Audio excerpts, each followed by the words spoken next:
Welcome, ladies and gentlemen, back to the Domestique Hotseat podcast, where the seat is not literally hot, but I like to think that the questions are. It is 12 a.m. here in sunny Sydney, but here I am.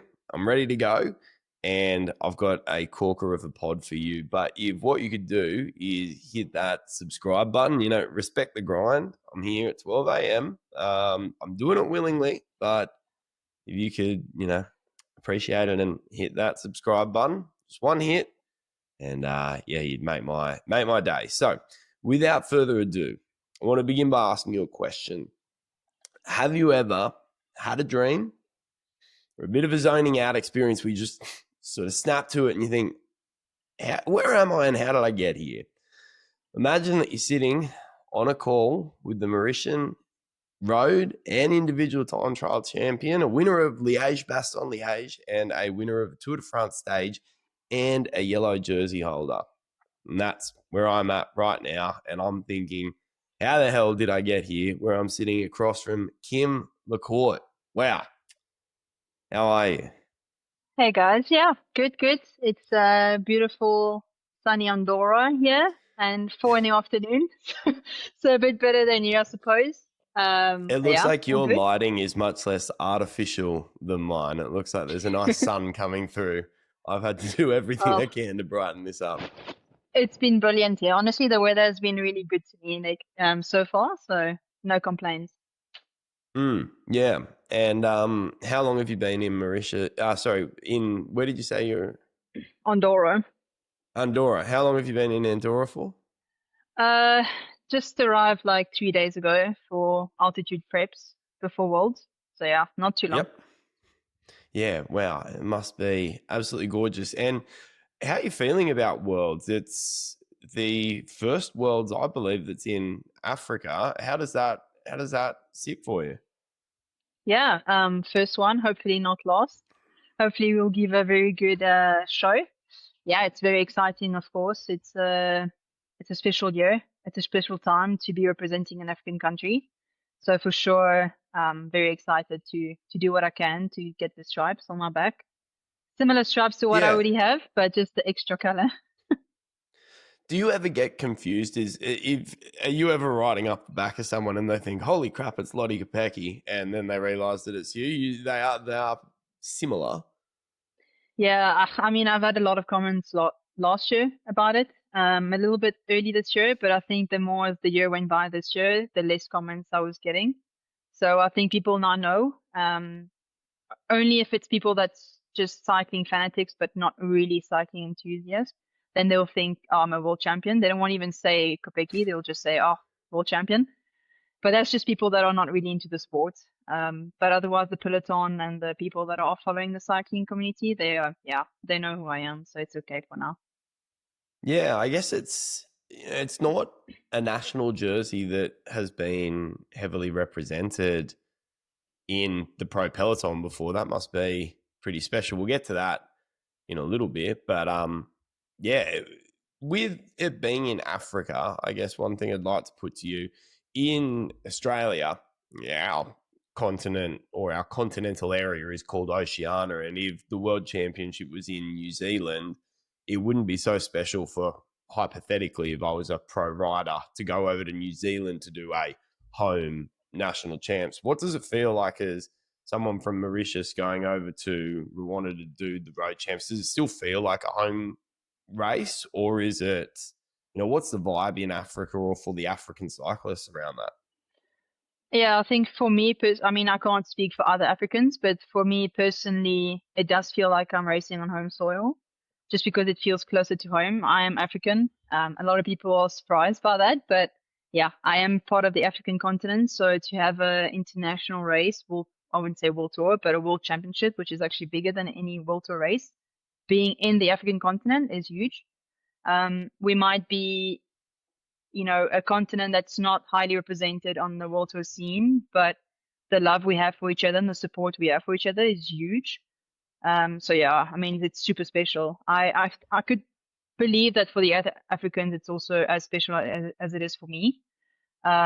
But yeah, hopefully it's not going to be the last one, and hopefully we can put on a good show. I think a lot of the Europeans are going to get a huge fright on how big of cycling fans Rwanda is, and Africa in general. I've heard that a week before Worlds, the country of Rwanda is not working, so they're closing all the works. So just for that, that's how big they are into cycling. So I think I think even us Africans are going to get a big fright, because I have raced in Rwanda before for the African Championships, and already for that race it was insane. Really, there was so many people on the roads. So yeah, it's going to be a good show, and hopefully it's going to go to plan in terms of, I wouldn't say safety, but in terms of organization, that the people don't just kind of jump on the road and get too excited to meet the cyclist. But I think it's going to be an awesome World Championship, and I do feel like it's going to be probably the best in terms of crowd and that it's ever been. Yeah, we had similar concerns, I guess, in our Worlds in, I think it was 2022, it was at Wollongong. And Wollongong's not known for hosting bike race. We've got one race which you're quite familiar with, the Tour Down Under, and a couple sort of down in Victoria with the Cadell's races. But there were concerns about hosting it at Wollongong, but it brings a different vibe and sort of, something a bit different to the European races. So yeah, I'm excited. I'm actually really excited for Worlds this year. And for me as a cycling fan, Worlds can often go either way, but I'm really excited to see how. Yeah, but also in a way, sorry to cut you, but in a way, I think Worlds in Africa is also a good way to actually really physically show the Europeans how hard it is on this side of the world. Well, on that side of the world, how far it is, how much less opportunities we have in Africa, because I've heard a lot of countries are not sending their full team because firstly, it's too expensive. Secondly, all the vaccination, all that. But the biggest thing was the financial needs.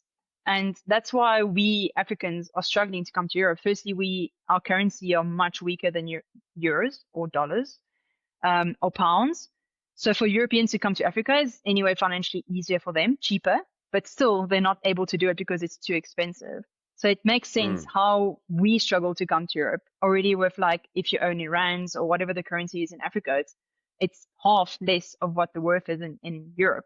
It's really difficult. So I'm really excited to also have the Europeans understand the way we live. Obviously, not all of us African lives the way Rwandans live, but they can kind of grasp a little bit of the understanding of the overall living structure and kind of how far home is for us.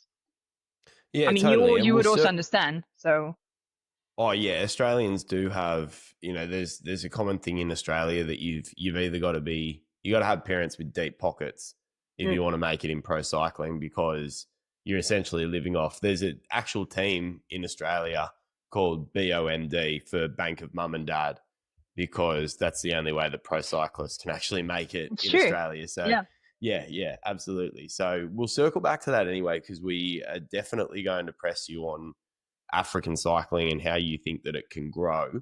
We're going to start with a series of quick fire questions. So I don't know, Kim, I think the ice is well and truly broken here, and we're already doing pretty well. But this is normally the icebreaker, the thing to test out how things are going. Give me a bit of a feeler for this interview. So I'm hoping you're just going to rock it here. But this is a bit of friendly competition. We've got Kim Kadzau in the lead here. She knocked 11 of these out in a minute, which is the time constraint that you're operating under here. So you get a series of questions. You've got to answer as many as you can within the minute time frame. For those of you playing along at home, you may think, hang on a second, that was less than a minute. Well, what our recording program does is cut out any blank space. So there's long sections, the blank space, it kindly cuts that out for us. So it may be a bit shorter on your end, but I assure you it is a minute. And yeah, I guess the trick here, Finn Fisher-Black tanked this. He only got through 7. He got hung up on a question. The trick is just the first thought that pops into your head. I guess it's reflexive, like the buttons on the wall kind of thing. So are you ready? Yeah, we'll see. I'm normally really bad at this stuff, but it's gone. I'd be terrible too, but let's have a bit of fun. Okay, so your time starts now. Giro or the Vuelta? Giro. Okay, Coke or Pepsi? Coke. Action or romance movies? Romance. Favorite chocolate bar? Cadbury. Or a specific Cadbury? Walnut. Okay, coffee order. Yeah, okay, French or Italian food? Italian. Best spot in Mauritius? Sport. Yeah, best spot to go, place to go. Poinesny Beach. Ooh, loudest teammate. If you could swap with any pro rider, who would you pick? Whoa. Pauline. Okay, that is time. So you got 10. So if you want a comparison of where you sit, you're on the same level as Amanda Spratt. So you are now in second place, tied on 10 with Spratty, which is some pretty good company. If I could answer questions or go up hills like Spratt can, I'd be pretty chuffed. So yeah, good job. Me too. I'm glad. Thank you. That place in Mauritius, what was that place you mentioned? Point Destiny. Yeah. It's very close to where I live actually. Yeah, it's just the most beautiful for me beach water. Like there's no corals, I wouldn't say no corals, but there's no rocks, so it's really white sand, stunning. It's where we go all the time. It's where my dad's boat is parked, so it's the best place for us.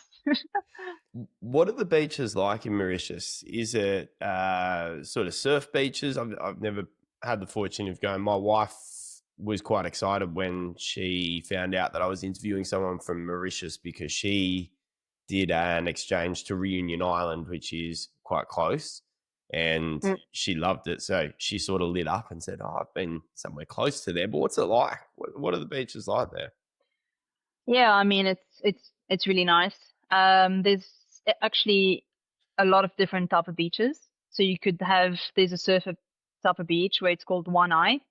And why it's called One Eye is because like the mountain, if you come from a certain angle, it will show the profile of a face. So it will show the eye, the nose, and it's like one eye, and where it faces is where you kind of have to jump off the cliff to surf. So it's actually quite cool. I mean, I've never actually surfed, which is strange. Okay. But I've never surfed, but I know that obviously. Then obviously the South Coast is really beautiful. If you want to go snorkel, there's places for snorkeling. If you want to go very touristic area, there's very touristic area. If you want a very quiet private beach, there is also very quiet private beach. So there's a lot of different areas, but you kind of probably have to know where to go. Yeah, I'm currently looking up flights to Mauritius to see whether it can be my next holiday destination. Hey, so we're going to jump in, and I'm going to butcher the pronunciation of this. Is it Curepipe or Curepipe? How do I, for your hometown? Curepipe. Curepipe. Okay, yeah. In Mauritius. Did I get that? Curepipe. Yeah, that's correct. Okay.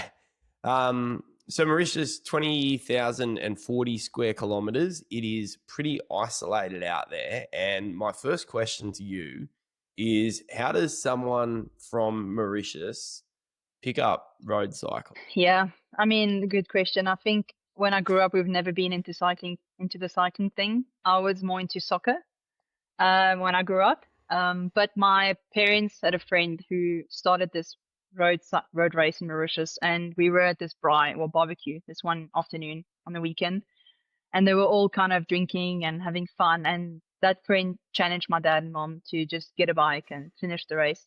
And that was the first thing we ever got introduced to cycling in our lives. I was quite young. I was about 12. I've got an older brother, and slowly but surely my parents started to kind of like the sport, and my brother took it up. And then I kind of followed him because whatever he did, I wanted to do the same or better. So then, yeah, slowly but surely we started cycling. First, it was actually road cycling in Mauritius. The mountain biking wasn't so big. But then while we got to know more people in the cycling community, which is actually not so big, it's not that easy to get to know everyone, we kind of also started the mountain bike thing. And yeah, slowly but surely did a few races in Mauritius, which is not a lot every year. And fell in love with it. I gave up soccer for cycling, and that's kind of slowly how it went on. Were you exposed to pro cycling? Was it on television while you were growing up? How did you even know that this was a professional sport? Or did you, I guess? I didn't know it was for the women. I was only following the men. And yeah, I mean, the people we were kind of looking up to was like Alberto Contador. That was the best. I mean, my brother's favorite rider, and whatever my brother liked, I also liked. So he was also mine. And then obviously Chris Froome. But that was the time where we were not following women's cycling at all. I don't even think it was getting broadcast at the time. So there was also no chance for us to see it. So no, I didn't know it was a professional sport, and I didn't know they were doing it for a living. But I just fell in love with the fact that I wanted to race in Europe and do that kind of like them. But I didn't know there was a thing for women. So my brother first went overseas. He did his thing, and then slowly but surely I put more interest, because to be honest, when I grew up, I wasn't interested at all in doing it professionally. It wasn't a thing for me. I was a bit also scared to leave home because it's so far. But yeah, when I found out that it is a sport for women, that there is something in South Africa, I didn't even look at Europe at the time, because I don't even think that type of racing was getting broadcast in Mauritius. I decided to go over on the mountain bike scene and do a few races and kind of test myself against the women, and then switched to road and did mountain bike. I kind of did both disciplines. And that's kind of how it started for me. That's how my love for cycling started. But yeah, I never knew I could do it for a living until I actually read on the news that women's cycling on the road is growing enormously a few years ago. And then that kind of made me excited, because I was in Europe in 2015 and 2016, but that didn't work out for me. I wasn't getting paid. I wasn't getting looked after the way I am now. And it was impossible for me to make a living. And I didn't know that top cyclists were riding their bikes for a living until, 3 years ago, maybe. Yeah, well, I was going to ask, so I've got the teams that you're at as Matrix Fitness, and I'm going to really butcher the pronunciation of this, but Vizcaya Durango? Is that anywhere close? Good. That's as good as I said. There we go, in 2016. So is it okay if I've never heard of either of these teams? Is that normal? Yeah, I think, when I got into those teams, actually, it was really like by chance, because I went to the Youth Olympics in 2014 and I got like fifth there on the road. And then I knew someone that knew someone in South Africa, a guy that in South Africa that knew the owner or the manager of Matrix Pro Cycling. And they're like, oh, well, let's give it a shot. This young, talented, I don't know, from Mauritius. And Matrix took me in. But at the time, there was no World Tour. There was no Conti Pro. There was nothing. It was just professional, in brackets. I was racing for Matrix, who were actually top 5 best teams in the world at the time. They had really top riders like Eleanor Backstead, Laura Trott. I don't know if you've looked a bit on the track, but they were one of the best riders you can have on the track. And they were my teammates. And Vizcaya Durango, my teammate was Mavi Garcia in 2016. So Wow. It is teams that no one knows about, but some riders that were part of this team came up and now are part of the best riders in the world. But I think no one knew about it because, like you and I, we're so far from Europe that, it doesn't get broadcast as much as it is now. So we don't know anything besides if it's the best team, because then they get advertised a bit more. So it makes a lot of sense. Yeah, and that's one of the fantastic things about the televising of the races. There's a lot more women's racing that is accessible. It's still got a bloody long way to go in Australia anyway, but you do get a lot more exposure to some of these smaller teams that would have never really had a crack. So you then jump over to mountain biking, as you said, and you see a lot of success there. This is a world where I am wholly unfamiliar. I know the difference between a hardtail and a softtail, but that's about as far as I get. So you become, now you've corrected me on, it's multiple African continental champion for the mountain biking though, correct? Yep. Plus you win the Cape Epic stage race, which I did have a look at the stages for this year, and it looks absolutely brutal.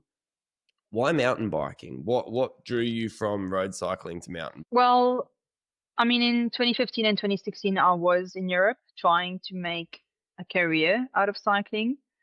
It just didn't work for me because financially it wasn't possible to sustain myself in Europe. I wasn't getting paid by the team in Europe, and I was getting looked after by my parents.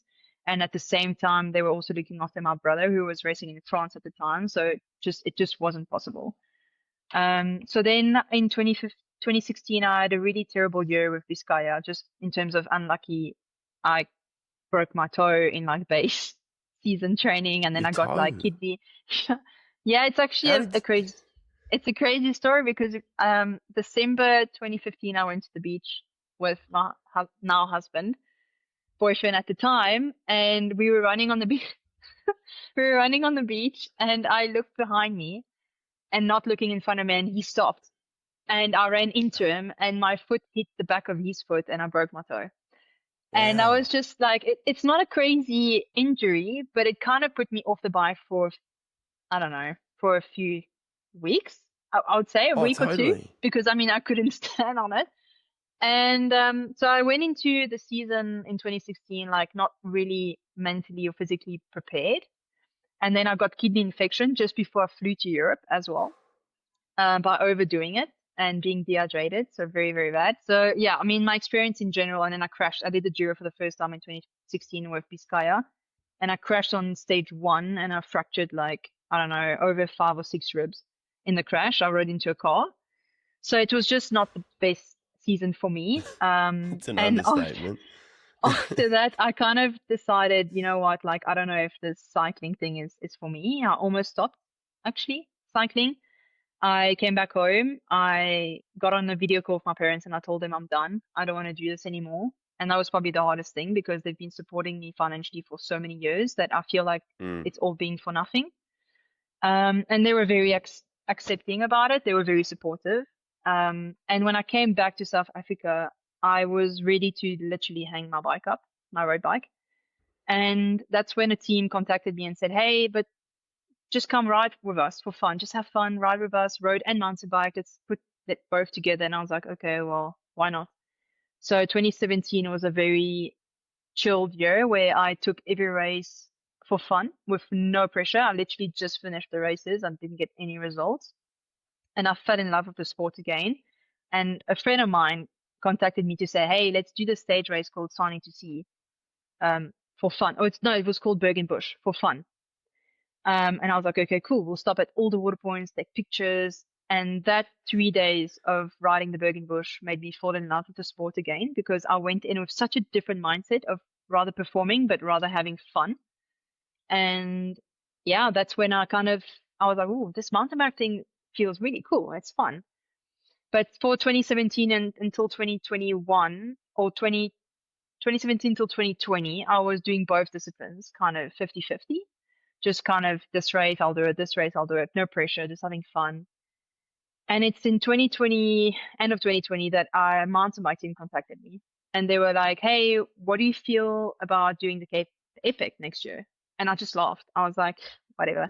Like, of course, I watched it on TV. Of course, it was a race where I was definitely following every year, but it was never a race where I wanted to do or participate ever. I thought people doing it are bloody crazy. Like, they are mental. Because it is a very hard race. And I just, after a few weeks of thinking, I was like, you know what, let's do it. Well, why not? So I signed with the mountain bike team and I did the Cape Epic in 2021, also for fun. And I really liked it. And I fell in love with it. And since then, I've just been doing mountain biking like 100%. Only 1 or 2 road races. If I had to represent Mauritius, like at Commonwealth Games or World Championships or things like that. But otherwise, yeah, it was full mountain biking, Swiss Epic and all the big stage races and World Championships on the mountain bike. And that's what I was doing. I didn't think of the road at all until 2023 when I started getting a bit bored of the mountain bike scene. I like how you're just casually sort of flicking your hair over your shoulder saying, I just, I did it for fun. I just entered and I was taking photos on each stage, and then, you yada yada over the part where you win the Cape Epic Well, race. actually, wait. Let's just actually 2021 it was for fun, and then I kind of got into it more seriously, and then in 2023 we went in to win. So then of Yeah. course I was very focused to go win the race. It wasn't just like taking pictures. But for sure before that I had lots of fun on the bike. Before I was fully focused. I changed coaches. I was ready to make a huge change in my career. Because honestly, as an athlete a few years ago, I was extremely lazy. I was just happy to be good. I didn't want to train more than 9 or 8 hours a week. I just wanted to do the bare minimum. If I can win a race by riding 8 hours a week, I was happy. But then something in my mind switched. I can't explain what it is, but I decided, you know what? I want to be the best, and I want to do everything that I can to be the best. And so I did all the changes on the mountain bike scene, changed coaches, changed everything, changed my mental space, and went to races to win. And that's all I wanted to do on the mountain bike until I've won every stage race a mountain biker can win. And that's where my husband and I got to the point, okay, but what next? What do we do now? And that's when we decided to try the road scene. You missed an opportunity. You could have joined that Valtteri Bottas, Mark Cavendish, what next video. You could have been the third wheel in that. That would have been quite good if they'd cut across to you. Yeah, we're actually up to that in regards to you and your husband. I believe it was your husband that actually pushed this, started reaching out directly to teams. So you're not scouted back into road cycling. You made a conscious choice to return. I think you've given us the why because you were looking for another challenge. Is that correct? Yeah, that's correct. So AG Insurance offer you a contract. Were there other teams that were knocking at the door for you? I mean, mountain bikers transferring to road, that seemed to be what was in vogue at the time. What drew you to AG Insurance, if there were? So to be honest, my husband, he reached out to every single team. So for me, I had a comfortable life on the mountain bike scene. I wouldn't say I could live off it for my whole life, but I was happy where I was. I could stay at home in Cape Town. I could race my bike being at home, not having to move to Europe. So I was happy in some way that I told my husband, if I ever have to leave everything behind and come to Europe, it has to only be a World Tour team because it has to be worth it. It has to make sense for me to leave everything behind, my whole life, my friends, my house, and just completely change my life at the age of 27. It has to make sense. And so he was like, yeah, but we can't be so greedy. We have to email every team. And I was like, okay, go for it. But I don't think in my heart I will sign with a team less than being a World Tour just because I had so much to sacrifice to be where I am today. And so he reached out to, every team you can think of, from literally club teams to World Tour teams, like the whole list. And I was actually in contact with a few teams. A few teams came back. A few teams never came back. Most teams came back saying they're full because, we did email them in August 2023, which is extremely late. I understand now that it's extremely late now. But at the time, we didn't think it's late. And a lot of teams said they were not interested. A few club teams stayed in contact with me and still they were not willing to sign me. And I think there were one or two World Tour teams that were interested. They were shared to my training peaks. We were in contact, but AG Insurance, Natasha, the ex-co-owner of the team, was way more, we had the feeling she was way more interested. She was way more, not professionally interested, but more like she wanted to get to know me. We video called each other. She tried to, I think on her side, she tried to see if I was the type of person she wants part of a team. And that's what our team's about. Now I understand that we only sign riders who will get along, who has the same values, the same mindset as all of us in the team. We don't just sign people because they're good or because their numbers are good, which is really cool.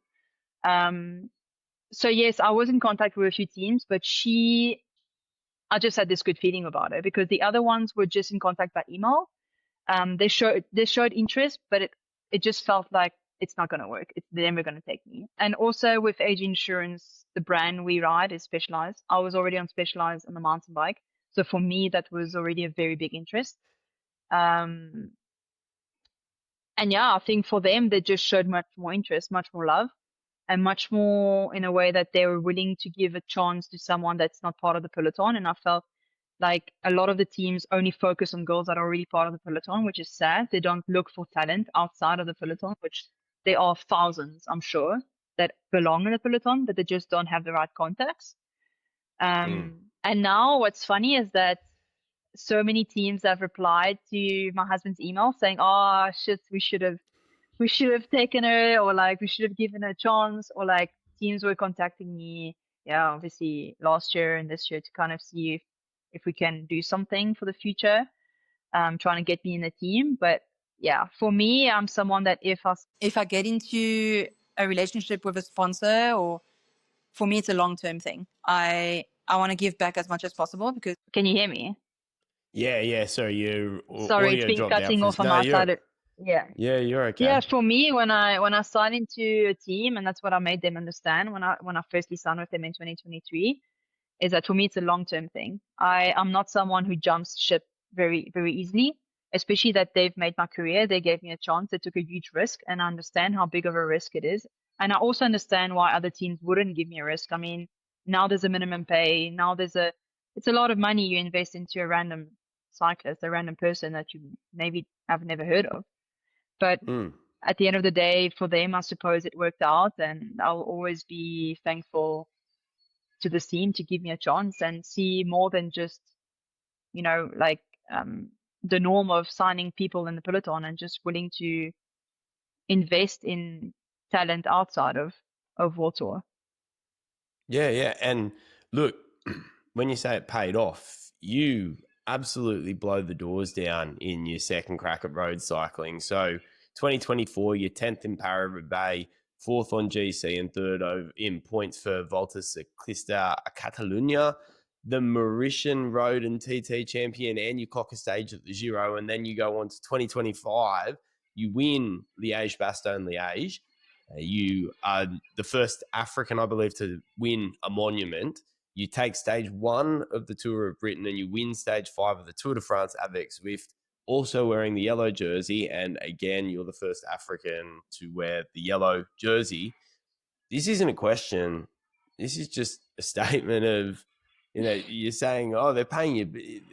You've paid this back. Hey, so I was actually doing some chatting on Instagram, putting up a bit of a teaser about who it actually is that I'm interviewing today.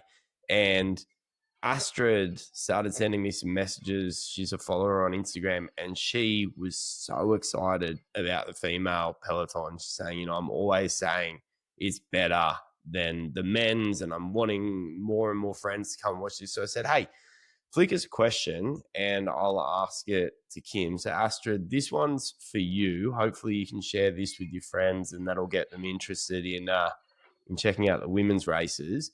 She wants to know, how's AG become the powerhouse that it is now? What's happened there? It seems like you've managed to get a whole bunch of really strong riders together, and somehow, I guess, white ant your way into becoming one of the best teams in the world tour. Actually, it's funny because I rode with a few friends of mine this morning, and we spoke about this, and they were saying how good our team is doing this year. And yeah, if you look back, last year was the first year AG Insurance-Soudal was World Tour.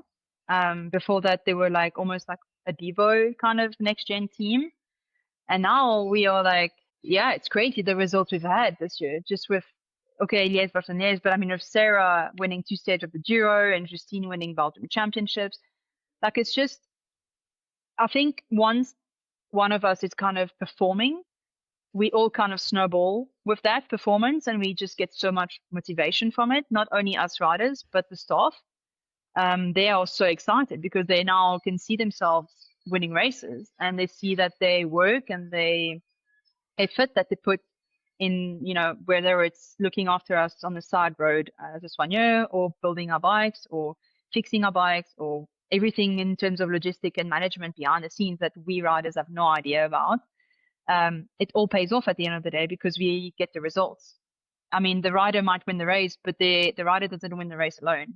She wins the race because of the whole management and staff and teammates around her. So I think we just build each other up as a team. And like I've mentioned before, we build our team in terms of personality. Of course, numbers matters a little bit, but to us as a team, it's not everything. We really care about the people and who you are and what will you bring into the team. And if we are going to be, if we're going to get along and if our values align. And that's what's really cool with our team. It's not only about going to races and winning the races. Of course, it's important, but it's also about caring for one another and making sure we are happy as a whole. And I mean, our sponsor, AG Insurance, is like they are one of the best sponsors in the World Tour peloton, because for me, not only they invest in us as a team, but they are so involved, like with their heart. They care so much for us riders. We've met all of them in person. I could easily sit down at a table and have dinner with the sponsors, with the highest in the company, and be super comfortable, because they are so invested and they love the sport and they love us, that you don't really get that with a lot of sponsors, that, they'll be at the races and they'll give you a hug and they'll message you and it's amazing. I think, our team feels like a family away from home. And I think it feels the same for all the riders. But for me, the one thing that really stands out is that I needed a place where I felt like I'm at home when I'm at races, because I'm so far from home. And that's what I feel in this team. It just feels so easy. Everyone just really loves each other. And what you see on TV is really what it is behind the scenes. So yeah, it's really a good space to be in and to grow. I think people really got a sense for that in the Tour de France, and we might just jump over the Tour de France now. So your team, like I said, you really came out absolutely kicking in the Tour de France. But I think what people really saw was, you're in yellow on stage 2. You then take it back. I think from memory, it was on stage 5. If anyone, we'll get to the finish in a sec, but yeah, man, that was intense. But you see situations like you swapping from yellow to immediately pivoting to riding for Sarah Gigante. You see Justine, who is honestly now my favorite rider after that Tour de France, just barking at Sarah to get into the corners and helping her with the descending. That, that did its rounds on social media. And that was just, I don't know, I was getting goosebumps just watching the team dynamic. And, what you're talking about, the sponsors there, it genuinely does look like a good place to be. Yeah, I think all of us honestly are very selfless. We come here with one goal and one plan, and we are very open to sacrificing for one another, because we know that if we were in each other's position, the other would do the same. For me, being in yellow and kind of sacrificing my race for Sarah was actually a very easy decision. It was my decision.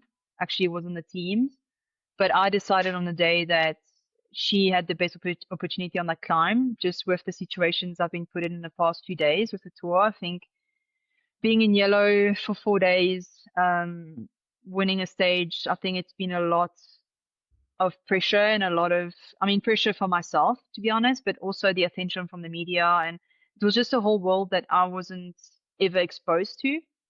And I wasn't ready for it.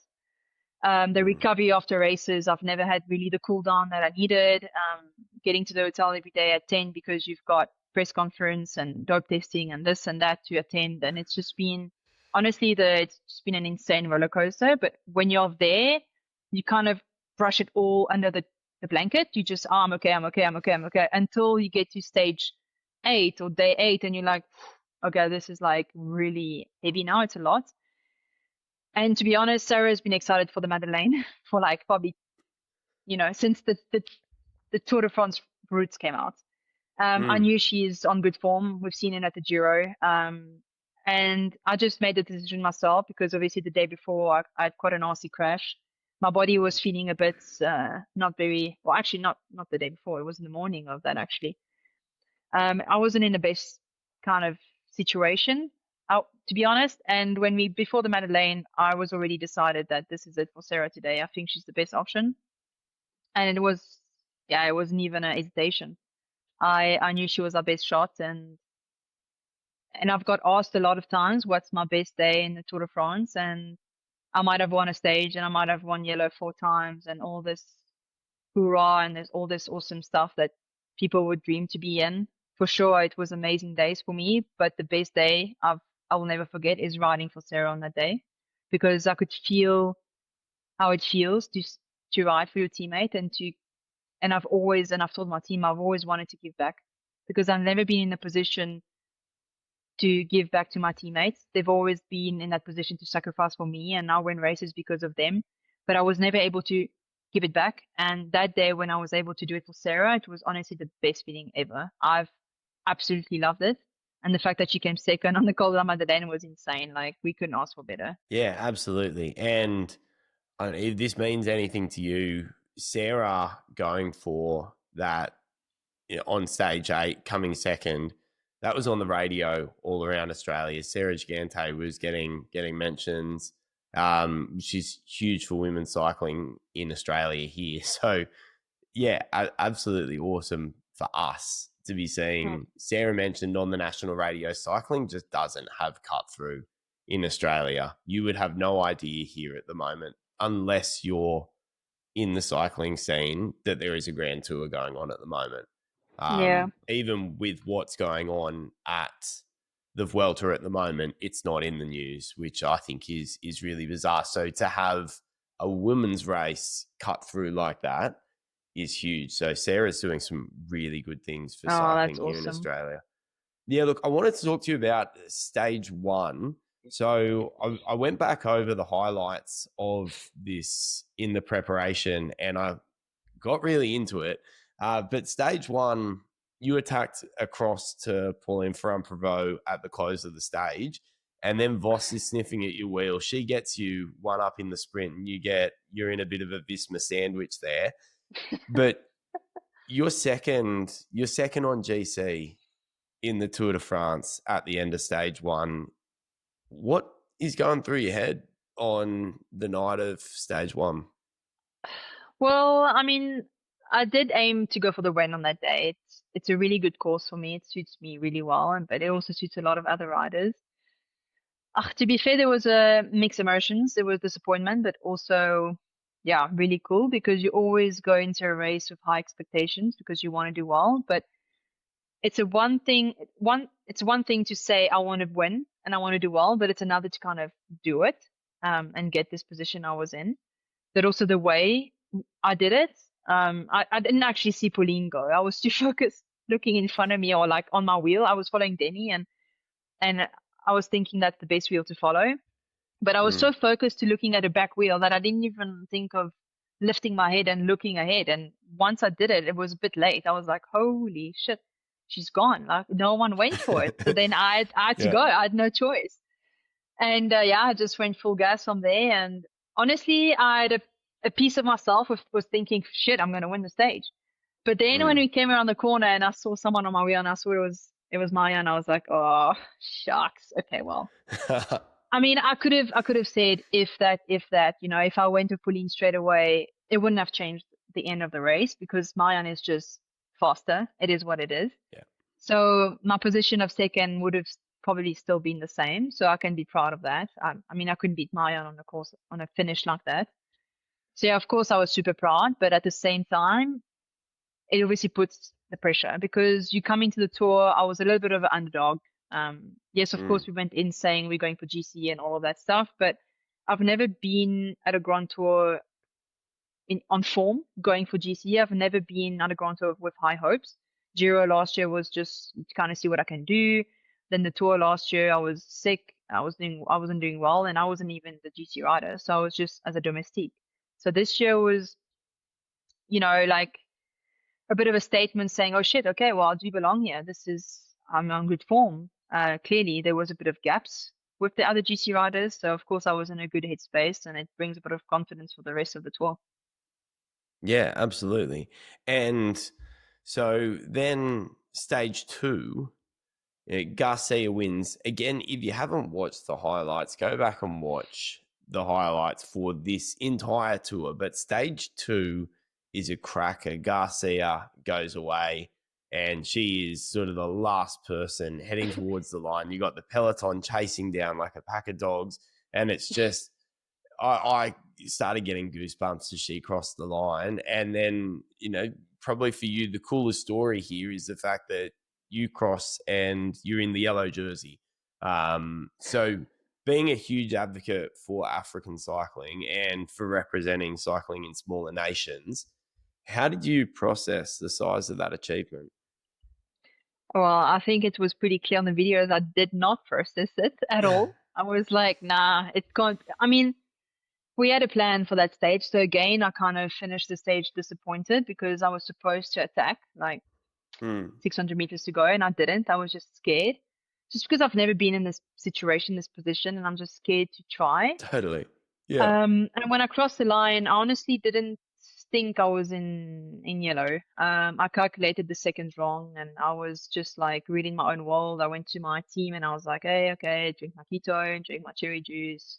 I was like, okay, where's the bus? And they're like, no, you're not going to the bus. Like, so yeah, of course it was a huge shock.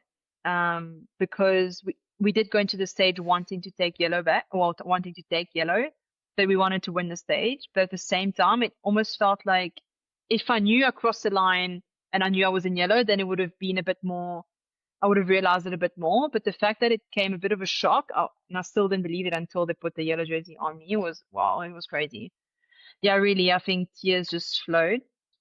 I couldn't keep it in, and seeing my team at the backstage was also special. And I also didn't know I was the first African woman, like wearing yellow. I didn't really research that before the tour. It wasn't really a goal for me to kind of get that. Of course, it's special. It's amazing to be the first one, but it wasn't something that was in my mind until I actually got told I was afterwards, after I was already on the podium and all of that. So yeah, it's a very special feeling. Doing it, winning a monument, first African rider, now the tour. It's really special to be able to open the door and to open, the opportunities and the dream for African riders, that it is possible. And I wish that when I started cycling that there was kind of that inspiring figure that could inspire me to kind of pursue that dream, because maybe I would have not stopped back then. But yeah, I'm glad that I could be that person, and I'm trying to be that person for future generation African cycling. Yeah, and I think it can be glossed over, but you become a role model. Cadel Evans in Australia, when he won the Tour de France, that was a moment, like a monumental shift in Australian cycling. And it did, like, I know for a fact that inspired a whole bunch of generations of cyclists to actually believe that, for Australian cycling is something that you can reach the top step of. What's the chatter in Africa? What's it like? Have you returned to Mauritius since? And what does it mean to the people of your home country? No, I've not been back after the tour. I'm planning to go back after the season for sure. I need to to go visit. Yeah, it's been crazy. I think the support I've had has been absolutely mental. I think you could have seen also on tour that the Mauritian flags were everywhere.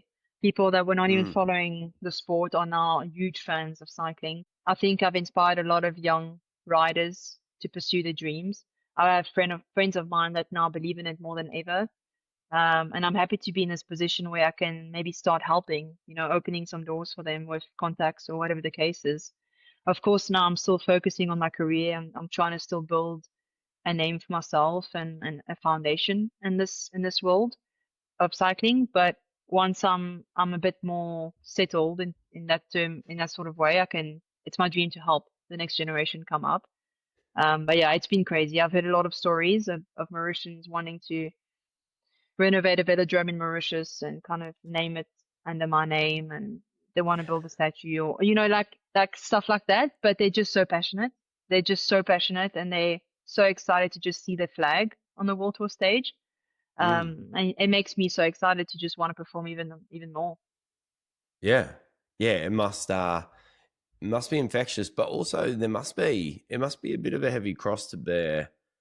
How do you deal with, you're essentially sort of carrying the hopes of a nation? Has there ever been points where it sort of felt like it's something that you wanted to run away from or something you wanted to hide from a bit? I mean, like I've said, like at the Tour de France, the pressure and all of that has been surreal, but in a way where it makes me proud to be part of such a special little country. I mean, we might be super small, but it makes me proud, and I want to actually. I was saying to people that I'm nervous to go back to Mauritius because I don't know how it's going to be, because I went back in May after Liège and it was already quite hectic. I mean, not in a bad way, in a very positive way. I'm just not used to that attention. But I do want to go back, and I wish I could meet every single one of them and shake their hands and thank them for the support, because I can't reply to every single message I receive on the social media platforms or by message, but I just want them to know that I've seen it. I've seen all the messages, I've received it, and it pushes me, it motivates me to push even harder. So no, I actually don't want to run. I don't want to run away from it. I actually want to go and kind of almost jump into their arms and say thank you, because their support means a lot. Yeah, beautiful.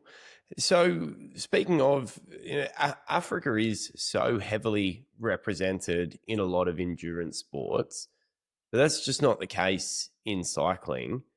Cycling is really Eurocentric. What needs to change in cycling? Is it something at the UCI level, something at the teams level, in order to get more people from the African continent over into the pro peloton? Because it looks like a tight fit. Yeah, well, I think it's like I've also said it earlier. I mean, the teams need to kind of be willing to open their eyes a little bit more to the outside world, because they obviously just keeping their eyes onto the European circle when there's so much more talent outside. It's also the fact that Africans, you need visas and you need all that extra things that Europeans don't have to deal with. And I think a lot of teams don't want to go through the effort of trying to figuring out for the riders. That's one thing. The teams need to be willing to make the effort. It's just a change of mindset, I suppose. And I think the second thing is the Africans in general will struggle to come to Europe because it's more expensive. I mean, a run or whatever, it's just running shoes or accommodation. But in cycling, if you don't have a World Tour team who provides you with all the equipment, you have to pay for all the equipment. You have to pay to fly with all the equipment. It's really expensive, and it's just unaffordable for African athletes, unfortunately. But the biggest thing for me is I think teams need to just realize that there is talent out there. They must just put a little bit of effort, and it possibly will be very worth it. I mean, if you look at guys from even Asia, like they're extremely strong, but they just don't have the support that's needed, the surround support system. I mean, I'm lucky to have my husband who really sacrificed everything and helps me to get where I am today. I think those riders in Africa just don't have that support system, and that's just unfortunate. Yeah, absolutely. So there is something that I wanted to ask you about, but the natural flow of the podcast sort of pushed me away from this question. But I would like to touch back just on something, I guess, to lighten a bit of lighthearted stuff. Stage 5 of the Tour de France. Again, I would push you to watch this because you almost went down in history as, like Julian Alaphilippe. I have watched it. I have watched it. What goes through your mind when you sit up to celebrate a sprint win and then you look over your left shoulder and Demi Vollering is right there? Honestly, it looked like you almost fell off your bike. In my interview after the race, I was saying how, I could see I was crossing the line and whatever, which I was. Like physically, I could see that I was going to cross the line first. But honestly, I've watched the video so many times and I was like, I'm so glad I did not embarrass myself. Like really, it was so close, and it was so close. I mean, Yeah. even the fact that then he kind of crossed the line and looked at me in a way like, why celebrating? Like, we don't even know who won Yeah. almost. And I was so confident I won. Yeah, for sure. I'm really, really, really thanking the gods that I did not lose on that line, because it would have been very embarrassing. But yeah, it Yeah. was close enough. I think I'll learn from it, because that could have been a very, very bad situation. And I think next time I will not stop sprinting, because you could clearly see if I didn't stop sprinting, I would have won by like maybe a wheel or something, but a bit more Yeah. comfortable. But yeah, no, Yeah, for sure next time absolutely. I will not stop sprinting. I will not go into the history of getting nipped on the line. It's not a It almost history that you happened, but it's not gonna happen. yeah, it's not a history. It's not there are some clubs that you certainly want to be a part of, and the club of celebrating a win and then losing it is probably not the No. club that you want to be in. And also, yeah, that just looking over and seeing Vollering there must have been a bit of a shock. Well, Hey, to be so honest, I didn't yeah, think it was this close until I watched the yeah, video. So yeah, right. yeah, I was just too much in my own Because world, to be honest. yeah, watching the video, and again, I would stress, go back and watch it, because it is the highlights in that stage in general is amazing, and coming into the win was giving me goosebumps. But there is a moment where you take your hand off the bar to sort of do the fist pump, and then you see Vollering and you throw your hand back on, and you almost look like you lose control of the bike for a second. It's a good one. I enjoyed it, Oops. but you got the win, and then you're back in yellow, so it's not like you can't, Yeah. take Yeah, a luckily for win me it there. worked out. Yeah. Oh, absolutely. Absolutely it did. Hey, so how would you say that the women's peloton, you've had two stints at this. You've had the first stint in 2015, 2016, then you've come back essentially 10 years later. How has the women's peloton changed in that, I guess, hiatus Oh, that you had wow. from? Yeah, it's crazy. I mean, it's crazy from the way we get looked after by the team. Start from there. I mean, now I don't even need to think of anything. I literally, if I go to a race, I just have to think of eating my food or eating enough and sleeping enough, and the rest is taken care of. It's just so much more professional. It's absolutely mental. The team also thinks for you off the bike. Now we're following a nutrition plan, and the vitamins we need to take and the training and everything is just so to the, it's just so precise. Back then it was just wing it, just wing it and do what you can, and you be at the race and you need to be on form. Otherwise, I mean, we don't really care kind of thing. That was in the organization side of things.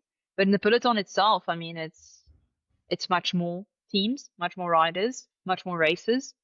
The broadcast is much more. I mean, it's brilliant. I mean, even this year we got Milan San Remo put on the calendar. That's a new race. The only race missing is Tirreno Adriatico or something, like one of the other big monuments, if I'm not mistaken, that's missing for the women calendar. So yeah, it's growing enormously, and that's one of the things that made me want to come back to the road scene, because it's so interesting. So many races. So the competition is high. You've got riders that come from other disciplines that came back to the sport, like Anna just came back from retirement. Pauline came from the mountain bike. It just makes things so much more exciting for women's cycling. So on how women's cycling has changed, stage 6 of the Tour de France, you give a pretty emotional interview about how you're struggling because you're menstruating at the time. I'm a high school teacher, and I think it's important to label these things and use the terminology and normalize this in our world in general. So you had your period during the Tour de France, I believe, and Yep. you were talking about how this makes it more challenging, and you're going through that on top of everything else. How has women's cycling changed in regards to how it treats you as a woman, as a sport where there's so much medical research? I was speaking to Kim Kadziow, and she's talking about body weight and how even the conversation around that is geared towards getting your body fat percentage down to a level that is okay for men as opposed to women. Are you seeing changes in that area in regards to how you're treated as a woman and how the science goes around that. Well, I can only speak for us as a team because I'm not sure what happens in the other teams. But for us, we are actually doing a lot of research on individually. We have someone looking after us and looking at our data, and we've been doing it for a few months now. So they are putting much more effort. It wasn't done last year, but this year was a massive focus on it, which is really cool with the nutritionists, the team doctors, and scientists on the background. So we are putting data in, and they are retrieving all the data and seeing in terms of when do we have our menstrual cycle, how does it affect us in terms of, body heat or sleep or hunger, things like that. And at the end of the year, we're going to get kind of a whole background check on how our body works. We also have, like in terms of in the tour, they want to know how our body works if we do menstruate in the tour, because then in any tour, any race, because they know how to look after us as riders, how to feed us, or how to look after our nutrition in terms of sleep or recovery or hydration. There's so many things that I mean, it's a whole list that gets involved into it. But I've seen such a huge difference in terms of focus and wanting to find a solution compared to last year into this year. And I've heard from other girls from other teams that they're also kind of working on it. So in our team, that's what we are doing at the moment. We're putting a lot of focus on it and trying to find the right balance, because all of us are different. We can't just have one solution for everyone because our body works super differently. So it's still in the process. It's still a work in progress. We don't have all the results yet, but at least we are talking about it. At least we are starting to write, things down about it personally, because back then I've never heard of science going into like menstrual cycle, which is very interesting. So it's been interesting for us as riders this year to kind of see how our body works, even personally. If you wake up and you look at we have Garmin Connect, who now does this for us, where you can put your data and kind of keep track. So that's been also cool, because my coach can also see how my body works. If I'm fatigued today, it makes sense because, it's that time of the year for me, of the month for me. So it also works into my training. It works into my nutrition, which is, really cool. But I think we'll get more data and more knowledge about it all at the end of the year when we meet with the coaches and when we have enough data throughout the whole year to kind of really grasp how we can go next year into a better planning in terms of all of that. It's quite new, I think, to everyone. It's quite new to the sport to talk about it. No one does, and I wish we could. But yeah, for sure it affects us as athletes. But it shouldn't be a topic that we shouldn't be talking about. It's just normal. It's natural for us. So yeah. Yeah, no, yeah, 100% correct. And like 50% of the population goes through it once a month. It should be something that we normalize. And yeah, I mean, there must be, if you do the research, there must be some serious gains that can be that can come from the benefit of actually understanding how your riders' bodies are working. So yeah, that's so good to hear.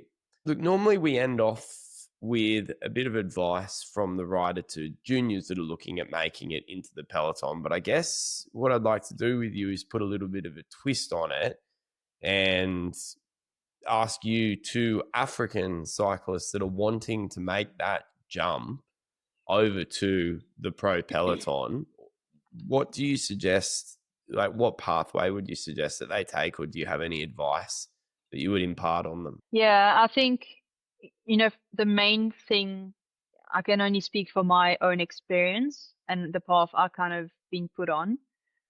But I think my advice would be to surround yourself by the right people.